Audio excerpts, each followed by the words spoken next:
All right, so I wanted to get back into things and post this video after a little bit of a hiatus because, uh, you know, a lot's been going on, and I'm sorry for not posting much on my channel. Not that anyone is necessarily hell bent over it, but I wanted to kind of just comment on something I started to notice today, and apologies if this is kind of uh, a rush to the gun here, but I just wanted to put my thoughts out there.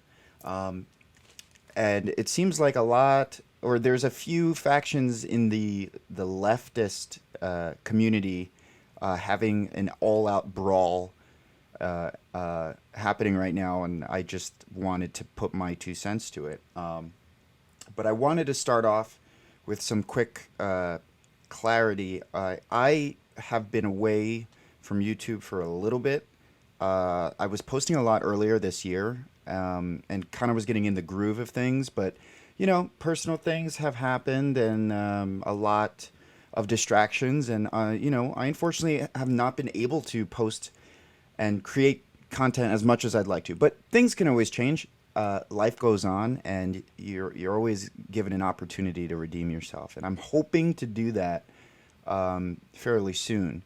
I did want to kind of start this whole video with something personal that's happened in my life that is very soul shaking. And basically, a friend of mine, Connor Vasquez was his name, passed away a few weeks ago.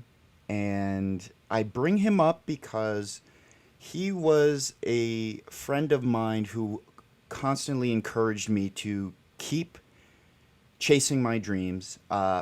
Connor saw a lot of potential in me. He found me to be a very interesting person, someone who had talent. He always used to tell me how talented I was, and always used to encourage me to keep making content, keep showing myself to the world.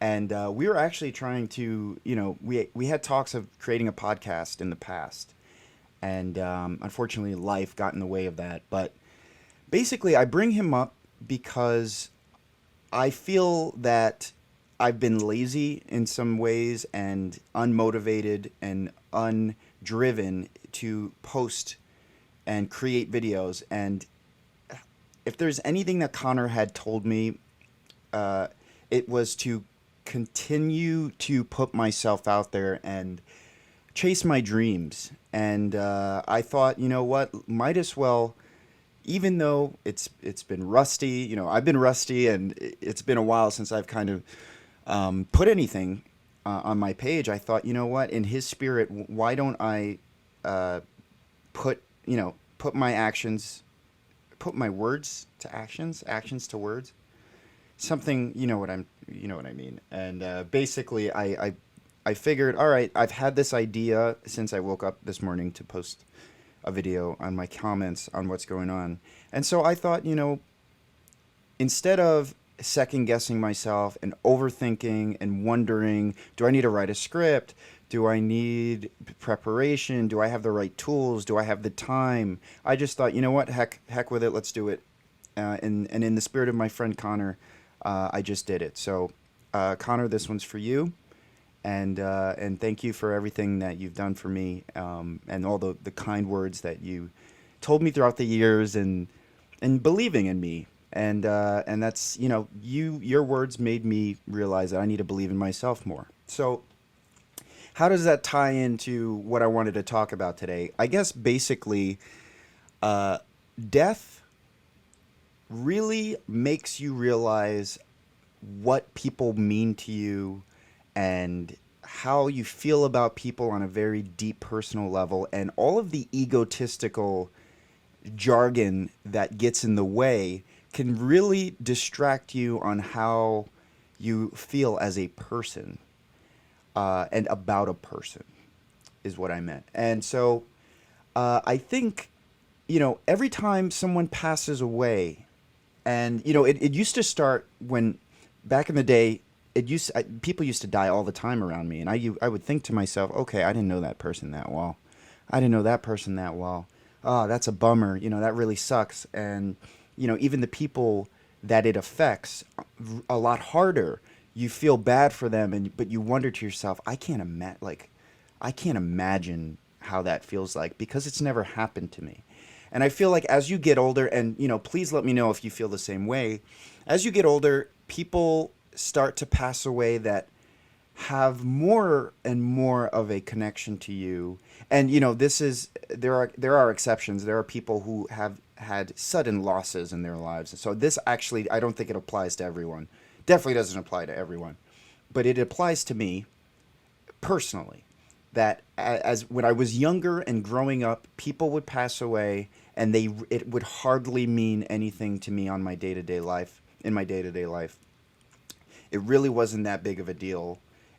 I would empathize, and it was a terrible thing, but it didn't crush my soul as much as it seems to be now. As I'm getting older, people I knew a lot closer are starting to pass away. Sometimes, like in this case, very suddenly and unexpectedly. And it really starts to put things into perspective.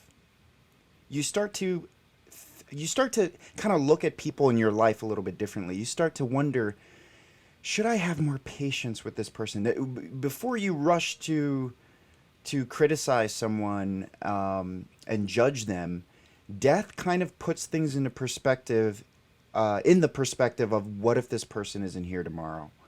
What if I never see this person again after I say these nasty things to them? And so, once again, that life, like, crushing experience has happened to me, and I've been going through my own version of grief, my own down period of reflecting on a person that is no longer with me, and it really puts things into perspective. It really changes your worldview and how you see other people, how you deal with other people. So that's something I'm personally going through right now. And hey, I'm always the type of person that wants to talk about this, whether or not anyone died or not.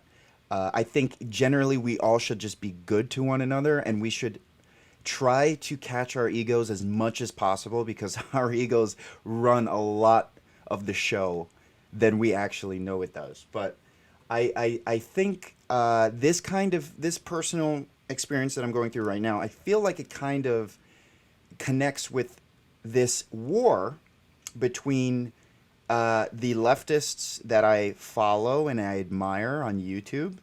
I stumbled upon it this morning, and for those of you who are completely unaware about what I'm talking about, I'll get a little bit into it in a second, but I'll get into it right now. What am I saying? Basically, there are YouTube personalities that I've been following for many years, all of them in different, like, spurts. You know, the Young Turks, which is a leftist, quote unquote, leftist organization that is basically an online news site, who try to separate themselves from, the BSers, which are CNN, MSNBC, because they're just funded by all these manufacturers of war, and all these dark money, and we're all aware of it. And the people who refuse to be aware of it are all dying off now. So we are talking about death, but not to be so cynical. Basically, the Young Turks is a YouTube show that I started following in 2016 to kind of follow what was going on with the election, without the propaganda and one-sidedness of MSNBC, of CNN, of Fox News, right? And I started off my leftist, like, career watching the Young Turks, and eventually I started watching Kyle Kalinske and Secular Talk, hopped from one show to another, and then ultimately found my way to Jimmy Dore, who I've always admired and always thought was just so funny. I went to a show and he was the nicest guy. He was talking to me like a real person, and like a friend, as opposed to a fan, which was something I definitely appreciate.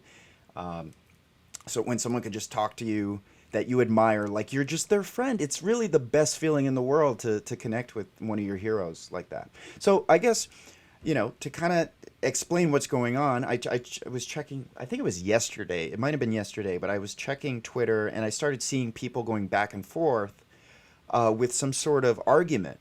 And so all these videos that they're posting of one another are really long, and so I had to find time to watch it all, and that was today. And basically, I saw what happened, and I'll play the clips for you now because I don't want to just talk about it without you seeing it. I'll try to find like exactly a short clip that basically gives you the gist of what's going on. But basically, Jimmy Dore used to work at the Young Turks, and so he left there to create his own YouTube show. Kyle Kalinske, I think, also used to work at the Young Turks, and has also left himself and created his own career with his own YouTube page. And so apparently, while Jimmy Dore was working at the Young Turks, he was making one of the women who now co-hosts with Cenk Uygur on YouTube. He was making her uncomfortable, saying things about her attire, the way she was dressing, and basically he caught wind of this when he realized, he says it himself in his video, that he found he took a moment and understood that he was making her uncomfortable with his jokes. He realized the whole room was laughing and it made her really ashamed and embarrassed, and he didn't want, that wasn't his intention. He wanted to just make a joke. So he sent her a letter to apologize, and now it seems like she DM'd him personally and threatened him, blackmailed him in essence, for the things that he's been saying, which is basically criticizing the viewpoint of the Young Turks on Syria. I think in this case is what it is. And so now they're having this back and forth. She DM'd him and said, do you remember when you were, making me uncomfortable, blah, blah, blah. Well, everyone's going to know soon. And so he, rightfully so, got really upset and made a YouTube video about it. And somehow Kyle Kalinske gets wrapped into this because he's part of he's like a friend of everybody. So he gets put in this weird position where he wanted Jimmy Dore on his show with Crystal Ball, and also Cenk Uygur on his show another day. And with everything going on, all this negativity and throwing insults back and forth with each other, it's just a complete mess. And so he thought and decided it's the best thing for them both not to come on at this time, which I think was a good move. And he didn't tell Jimmy the day of. So the day of, Jimmy was supposed to go on the show, and he didn't tell Jimmy, which I think was messed up, and he apologized for it. But typically that's not my way to go. If I have someone coming on my show or my podcast, whatever, or if I have like a date with someone, like I'm going to meet up with someone and I don't want to go or I don't want to see them, I will let them know that way in advance, because that's just how I am. But in this point, they didn't do it, and I think that's what set Jimmy off here. Let me play a little bit of what's going on here for you, and so you can see it yourself, and then I'll continue on. So this recent round all started with this video from the Young Turks talking about Aaron Mate in their postgame. They said Aaron Mate yelled at me. And so Aaron Mate lied. Aaron Mate. Everyone cares what Aaron Mate has to say, right? Okay. The guy who denies that Syrian children were killed with chemical attacks. Yeah. And gets paid by the... Yeah, fuck you. Anyway, let's move on. Let's end the freaking pod. I can't. Okay, see, that's what happens. I can't stand that guy, and I can't stand the very intentional disinformation they put out there in regard to disgusting dictators around the world. The very people they seem to be working for, to be quite honest with you. Let's move on. All right, we're done. Disgusting. Absolutely disgusting. So let's state the obvious. That was gross. She said that It was fucked up. But as soon as I read that tweet, I said, uh-oh, here we go. This shit is about to get nuclear, because Jimmy Dore has one gear, and that gear is nuclear. But then there was another escalation. And the escalation came when this happened. And I'll tell you this story. The story about that was followed by an apology card you wrote me for degrading harassment. Anna Kasparian used to dress, when I worked there, unbelievably inappropriately for a newsroom. She looked like she was going to a rave. The skirt, one time she came into the newsroom with a skirt so short. It wasn't a pencil skirt. It was like a fluffy one too, but so short that she bent over in front of me and I literally saw her ass and her thong. She's wearing a thong. I literally saw it. Everybody saw it. And I go, hey, Anna, nice news skirt. And everybody laughed. Like they laughed louder than I thought they would. And so it humiliated her. She got humiliated in the middle of the newsroom. And I did it. And I felt bad. At that time, we were friendly. And I was just busting her balls, right? For dressing like that in a newsroom. You're going to bend over and show me your ass? I think that's a little... I'm not offended, but I think that's a little risque. Imagine if I did that. If I walked around showing my ass to everybody. So when I did that too, she got really mad. She got humiliated. Her face turned red. She tried to insult me back, and it just fell flat. And she looked, bad. And I felt bad for her. I didn't fight. I didn't want to make her feel that, but I just wanted to make a little joke. And all I said was, "Hey, Anna, nice news skirt," and everybody in the newsroom, because everybody saw how inappropriate she dresses. She used to dress. And everybody saw it. And so that's why it got such a huge laugh, and she was so humiliated. So I felt bad for her. So the next day I wrote her a card saying, hey, I'm sorry, I won't do that again. That was inappropriate. You don't have to worry about that happening again. I won't comment on your clothes anymore. I should have said no matter how fucking ridiculous. You mean you'll stop commenting on her thong? On her thong that I could see. My reaction... as I was listening to that live, and by the way, I was with Crystal when it happened, we started cringing more and more the more Jimmy talked, and ultimately my reaction was exactly like Max Blumenthal's. In that moment, we are all Max Blumenthal. And understand something, guys, my issue is actually not with the original incident that Jimmy's talking about there. Now, to be fair, Jimmy says, hey, it was a bad joke. Anna says it wasn't a bad joke. It was Jimmy commenting on me in a sexual way in front of my students. Her students were in the room at the time. Now, I wasn't there. I'll never know exactly what happened. I don't think Jimmy's a sex pest. I don't think he's a criminal. I don't think this is a #MeToo thing. But my issue with the thing we just saw is what he just said right there. If somebody spoke about my mom or my sister or my girlfriend like that, it would take every fiber of my being to not want to beat the shit out of them. Well, what happened was they booked me like a month earlier, right? So on June 1st, I was texting with Crystal. So the way they treated me after this was not like you would treat a friend or even an enemy. The way they treated me was unbelievably rude and unprofessional to the extreme. So you see that I have a date booked. So she gives me the date. I picked June 24th. So when June 44th comes around, I'm ready to go do this show. And I realize they haven't given me a link. They haven't, nothing. There's no text reminding me, no nothing. So we're supposed to go at 10 a.m. And at 5 to 10, I texted them both saying, hey, I have this on my calendar today. Are we still doing it? And they ghosted me. So basically, you can kind of see how people, in this case, Jimmy Dore and Kyle Kulinski, who I'm going to talk about in this video because I'm not really a fan of the Young Turks, and this is nothing against anyone who are fans.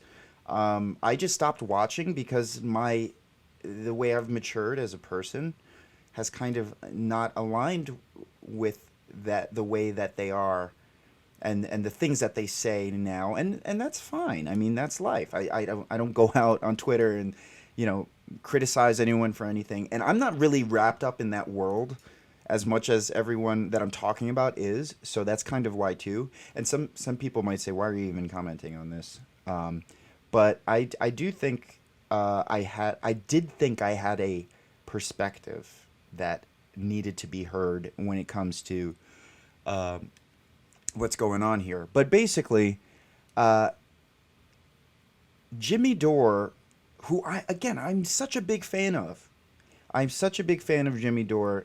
He's, like Kyle said in the video, he goes completely nuclear on everybody, and especially Democrats, and he's attacking them from the left. And I think that is such a good quality as someone to admire, because he's really fearless, right?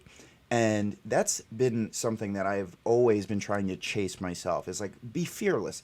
What does that mean? Do not care. Do not overanalyze or worry or dwell on how people perceive you, and how you come off to people. Yes, it's important to be self-aware about how you come off to people, but there's a certain balance of awareness and fear that that everyone should have. And sometimes, depending on the situation, sometimes fear takes control. I'm trying to basically live my life with that sentiment, with that idea of, let me try to be as fearless and authentic as possible. And so this is why I've always been drawn to Jimmy Dore, because he is such an authentic person. He's very passionate about everything he talks about, and I agree with most everything he ever says. So, I mean, that's where I'm coming from. I am a big Jimmy Dore fan. And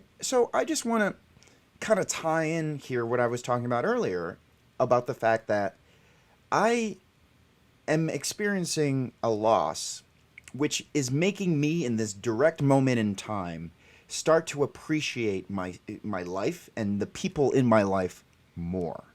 And I feel like Jimmy Dore, the way he's defending himself, and again, he is completely justified in defending himself with the slanderous accusations. But again, there's two sides to every story. I'm not going to just sit here and defend Jimmy Dore when I don't know the story, and that's how we should all be. I mean, Jimmy Dore, I'm a fan of Jimmy Dore, and so I am very quick to see his point of view more. I gravitate towards Jimmy Dore more, so I'm quick to defend him. But I am also trying to be a more aware adult and understand and be honest with the fact that I don't know Jimmy Dore. I don't know if he's a bad person. I really don't think he is, but I don't know him. And I think we should all have that way of thinking. Actually, it's funny. I was in Georgia about a month ago, and I was talking to a couple of buddies, and we were drinking, and I was like, guys, I feel like we all hate Hillary Clinton, but I feel like as I get older, I don't hate her as much, because I'm starting to realize, like, I never met the woman. And yes, there's awful things that she is responsible for. And, if I had met her, if I met Hillary Clinton tomorrow, and, she walked into my house, and I had the opportunity to look at Hillary Clinton face to face, I would be a respectful person towards her, because that's how I was raised. I wouldn't look her in the face and be like, fuck you, you fucking bitch, you're responsible, Benghazi, ah! I wouldn't do that. I mean, the journalist in me, if I had the chance to sit down with her, I mean, okay, we're talking increments, right? Let's talk 10 seconds of meeting Hillary Clinton. 10 seconds, you know what I'd do? I'd smile, I'd be respectful, and I'd walk on. I would continue my day, and that would be it. 10 seconds with Hillary Clinton, right? Completely be respectful. I got 10 seconds with her in passing. I don't have time to ask her questions and have her defend herself and accuse her of things. 10 seconds with Hillary Clinton. Hey, how's it going? Very nice to meet you.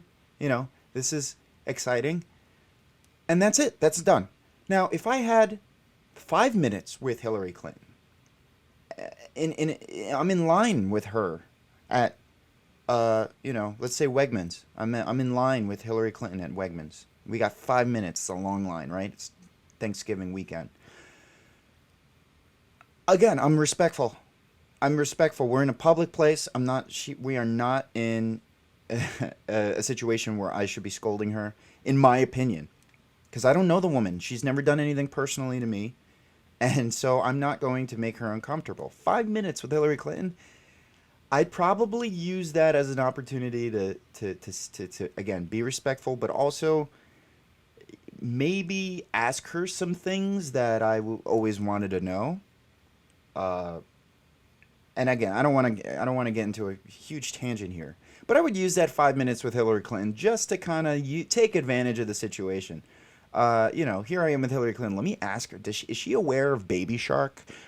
Not necessarily that, but you know what I mean. I would use that as an opportunity to kind of connect with her on a human level, maybe, because she is a human being that I've never met before, and I don't know her personally, and I can't, as I get older, can't share that testament that I hate Hillary Clinton because I've never met her. So, point being, and again, let me just get into like the 20-minute to like 40-minute situation with Hillary Clinton. Then the journalist in me comes out.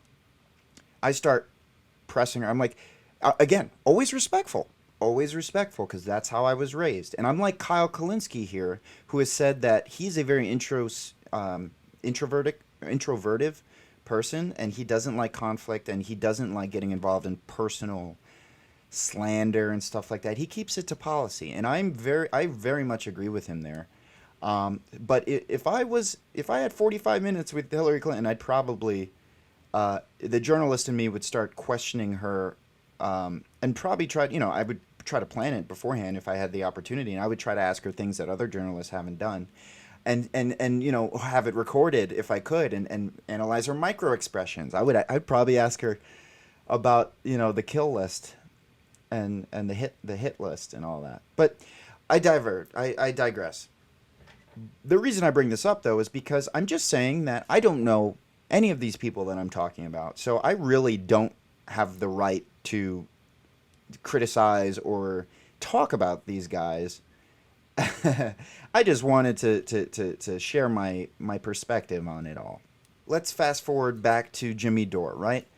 I feel like in this case, Jimmy Dore is and has constantly been accused of many things, and it cannot be an easy thing to go through to be accused of things, especially being Me Too'd. I mean that. I mean, if I was accused falsely of doing anything of the sort, I would get really defensive, and who knows the state of mind that I'm in, what I would do or say. Who knows? I've never been in that situation. I just feel like in this case we have two people, and again I'm talking about Kyle Kalinske and I'm talking about Jimmy Dore. I don't want to talk about Cenk Huger and Anna Kay, right? I don't care to. I don't watch the Young Turks. I do watch the Jimmy Dore show. I do watch Secular Talk. So that's all I want to talk about.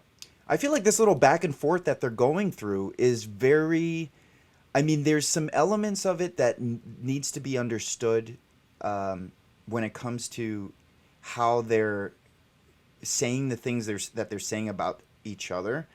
For instance, I completely agree with Kyle Kalinske. If you watch his video, and I'll put a link in the description, if you watch his videos, kind of rebuttaling the criticism from Jimmy Dore and Aaron Mate, I agree with him 85-90%, because I completely understand where he's coming from. I did not agree with the fact that him and Crystal kind of ghosted Jimmy Dore. I don't agree with that. I also don't agree with the fact that Kyle did not go more in detail about how the Young Turks are really like blackmailing Jimmy Dore. And I feel like if he just got into that a little bit more and like made that the bulk of his video, as opposed to kind of getting just defensive, which again, I don't blame Kyle Kalinske for doing that, because it seems like Jimmy Dore is instigating something with Kyle that could or could not be built up from perhaps something else, that's the vibe I'm getting from all of this. I feel like Jimmy Dore is coming at Kyle in a way that is not very friendly. Like and it's weird. Like he is responding to him and thanking him for the nice words, and then going straight to attack mode. And all I'm gonna say is I feel like, you know, his ego is definitely getting in the way, and that's kind of the point of this video, is to kind of get on this psychological, perspective of everything. And I am not a licensed physician and I'm not qualified to, give any medical determinations or anything like that. This is just my perspective. You're on my page. You're listening to me, so I'm sure you don't mind that I'm not a medical professional. But I guess what I'm trying to say is I feel like both Jimmy Dore and Kyle Kalinske are reacting with their egos, right? And let's just explain again what ego is. I've talked about this before, and I've read a lot of about the ego in spiritual books, and one book that pops out to me is A New Earth by Eckhart Tolle.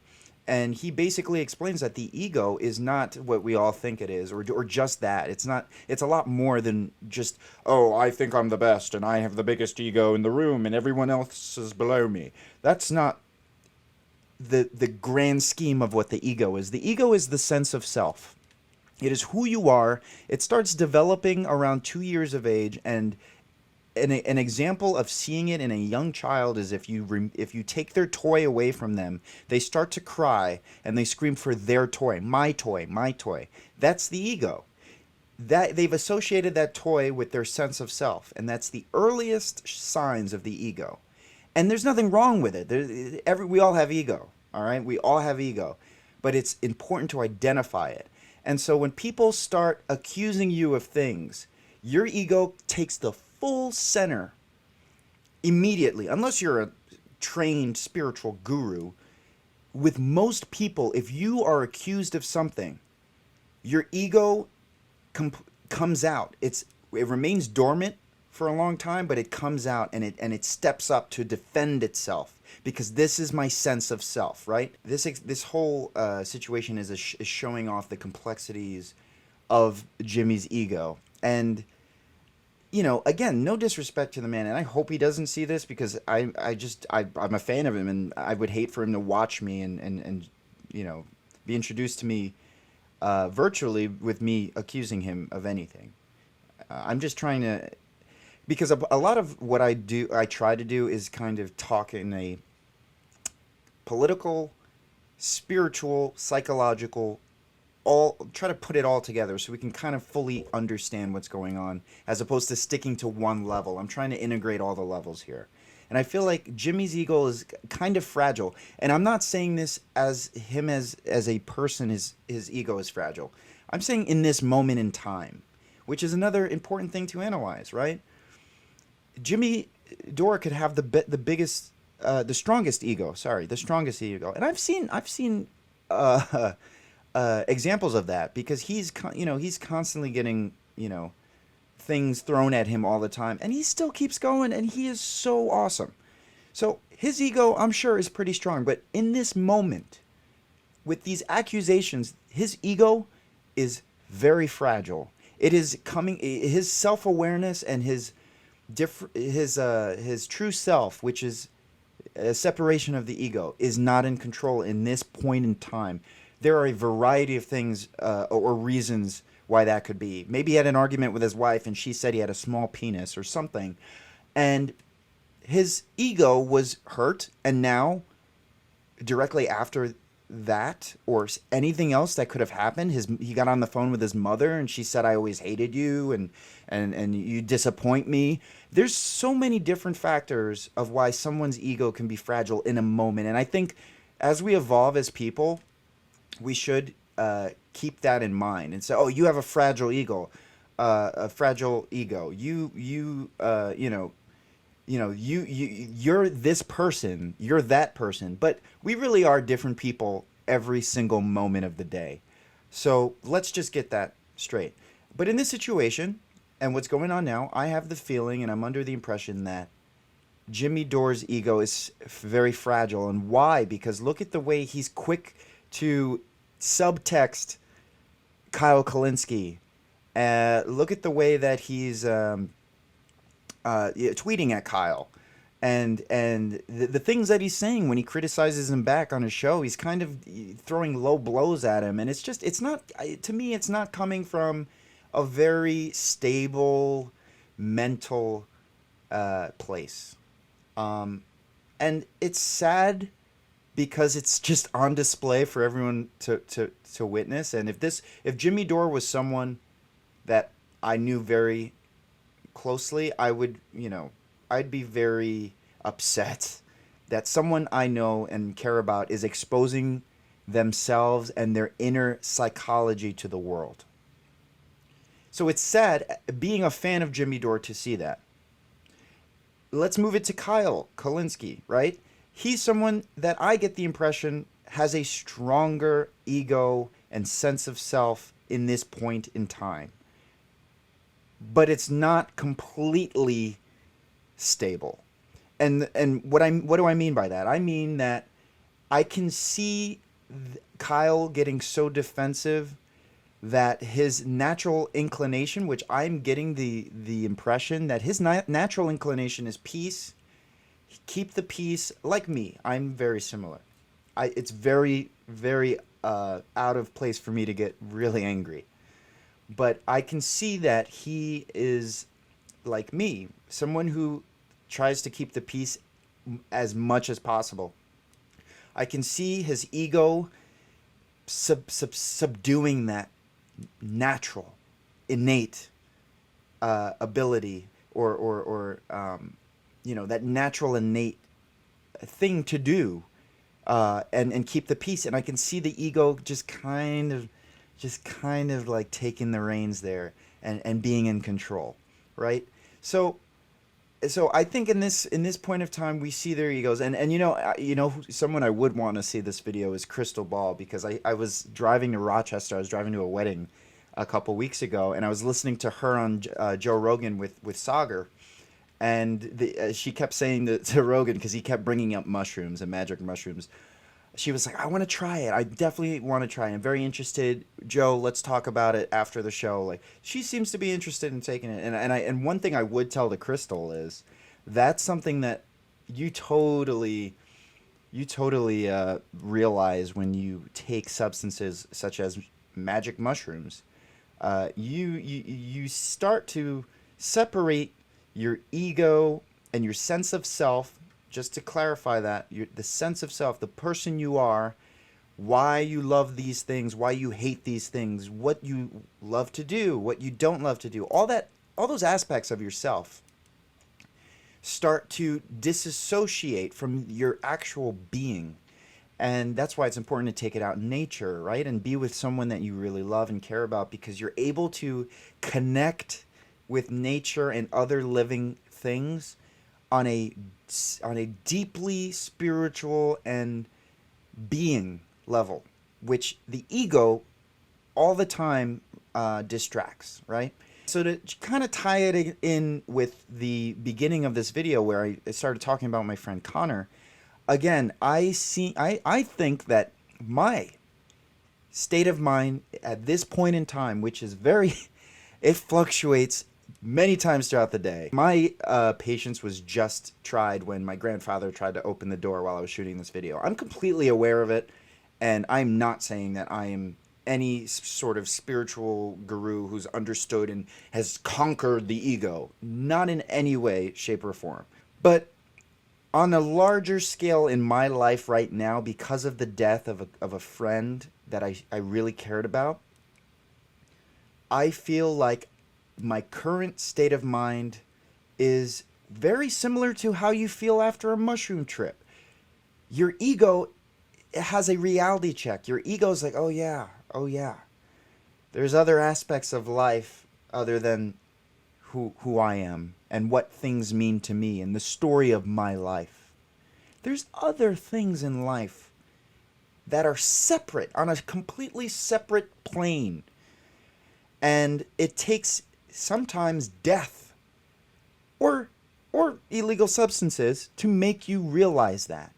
Coming from that perspective, I really felt the need to post this video because it kind of puts sense into what's going on a very deeper level when it comes to this war, this leftist fight right now. And, you know, basically the essence of what's going on is this is a clash of egos.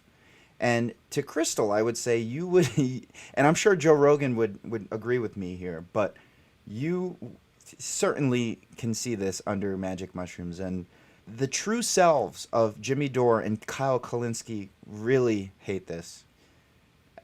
They're so fond of each other. And I can kind of sense Crystal is taking that approach too. She's really not trying to get into this. What you're seeing right now is basically just a clash of egos, and you see it all the time. You see it at the bar when you go to the bar and these two guys are fighting at 2 o'clock in the morning. It's literally just when you drink, the ego, you know, stands up inside of you and completely diminishes any sense of rational thought. Again, it does fluctuate moment by moment. And tomorrow, Jimmy Dore or Kyle can feel completely different than how they're feeling now. And, you know, again, I feel like Jimmy Dore's ego in this point in time is a little bit more fragile than Kyle's. Jimmy is quicker to say things that he might regret than Kyle is at this point in time, in my opinion. I wasn't going to post this video. I've been away from the camera for a little while now and the microphone, and it's funny, like, you know, I'm doing random things throughout the day, and I think to myself, wait a second, this all kind of ties in together. And, you know, I started thinking to myself, I'm like, I kind of have a tale to tell, and so that's kind of my thoughts about everything going on. So, you know, definitely let me know what you think. It's very interesting to see on a large scale. And again, you see these type of things in your direct day-to-day lives all the time. If you take a moment to be aware and present and stationary in the moment, you can see where people start reacting out of a sense of self or their egos, and not truly where they want to come from, not truly where they're naturally inclined to come from, but where they're triggered, because the ego remains dormant for the majority of the time for most people, not all people. Some people live their lives with their ego right on the surface, just ready to come out. And it's great in the book, Eckhart Tolle. You can see it in some people. You just look, they have that look in their eyes, and you can see their pain body, which also associates with the ego, right? It's the pain that you had as a child kind of comes to the surface every time you get upset. And it comes out and it lashes out, and it's part of the ego. It's part of you. And again, this is nothing to be ashamed of. This is, I think, what's important here is to understand it, and to understand who you are and what you're capable of, and what happens to you when you are extremely influenced and run over by your ego. So that's something I've always studied, and it's always so interesting to me. And I think right now we are seeing a case of that. But hey, I didn't in this video, I didn't really get into any of the specifics about the policy here, because again, I've kind of been away from the fight, so to speak, and away from, you know, everything that's going on, and I'm trying to, you know, slowly get back into it. But just take this as me finding my own voice on something, finding my own perspective, and finding use in posting it, with that extra nudge by my friend Connor. And so I thank you for listening to this video, or listening on the podcast, Spotify channel too. If you've listened this far, thank you so much for listening.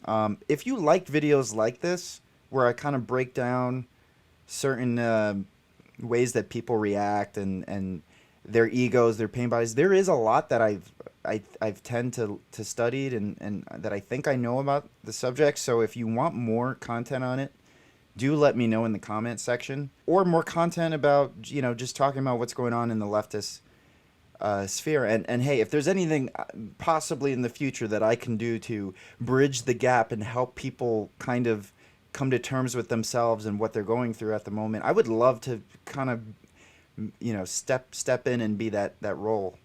Step into that role. See, I can't do it if I'm stepping over my words like this all the time. I'm a little rusty.